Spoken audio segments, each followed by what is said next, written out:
the Duke and Duchess of Boxford came to visit their new summer house. They came on their own private engine called Spencer. Spencer is big and silver and very fast. When Spencer pulled into Knapford, his driver had exciting news for him. "You have beaten Gordon's record." "Of course," boasted Spencer. "I'm faster and finer than all the engines on 𝔖𝔤𝔠𝔬𝔫𝔡 put together." The Fat Controller's engines were very cross. "Spencer's just a big silver show-off," sniffed Gordon. The Fat Controller spoke to the engines. "Spencer will take the Duke and Duchess to their summer house. Another engine will take their furniture." The Fat Controller's engine saw the chance for a race. "Please, sir," said Thomas, Percy, Gordon and James, "may I go?" "You all have other work to do," boomed the Fat Controller. "Edward will take the furniture." James and Gordon groaned. "Fancy sending a back engine to do an express engine's job," sniffed Gordon. "He'll lose the race and let the old railway down," said James. Thomas and Percy were cross. "Spencer has a bigger boiler," said Thomas, "but that just means more hot air." "An honest steamy can beat a pouty puffer any day," added Percy. Edward set off, slow and steady. "Will do my best, will do my best," he puffed. Spencer set off and quickly passed Edward. "I've won already," he boasted. And with a whoosh, he was gone. Spencer stopped at Wellsworth Station. The Duke and Duchess wanted to buy some tea and cakes from the refreshment lady. Edward teetered into view.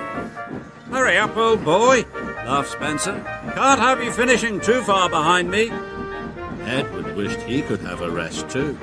But the station master and the porters had heard about the race. "Hooray for Edward!" they cheered. Edward picked up steam and proudly puffed past Spencer. But then the Duke and Duchess finished their tea, and Spencer was off in a flash.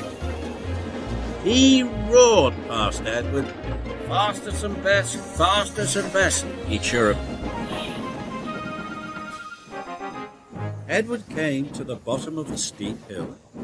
Freight was heavy and he felt very tired. But Donald and Douglas were waiting at the junction. "Hooray for Edward!" cried Donald. "He's a first-rate engine," added Douglas. Edward was so happy his boiler tingled. He found puff he never knew he had. He huffed and he puffed and was soon at the top.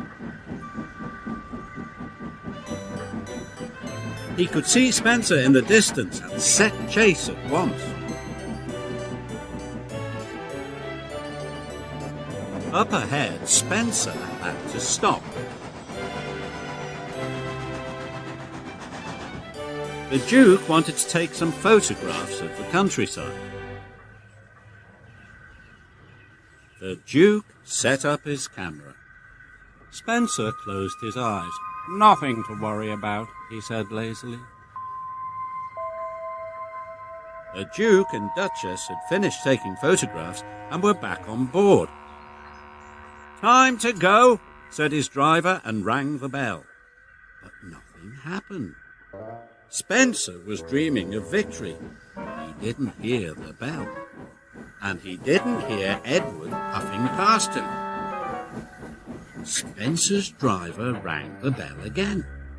When Spencer finally opened his eyes, he could see Edward heading towards the summer house.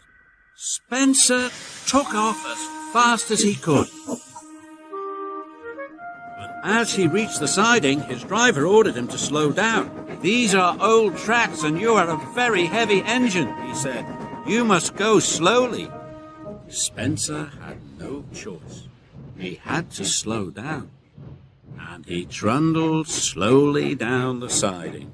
He knew that he had lost the race. Edward puffed towards the summer house. Edward felt like a really useful engine. "Hooray! I've won!" he cheered loudly. Edward felt like the pride of the 𝔖𝔲𝔠𝔬𝔫𝔢 Railway. And he was right.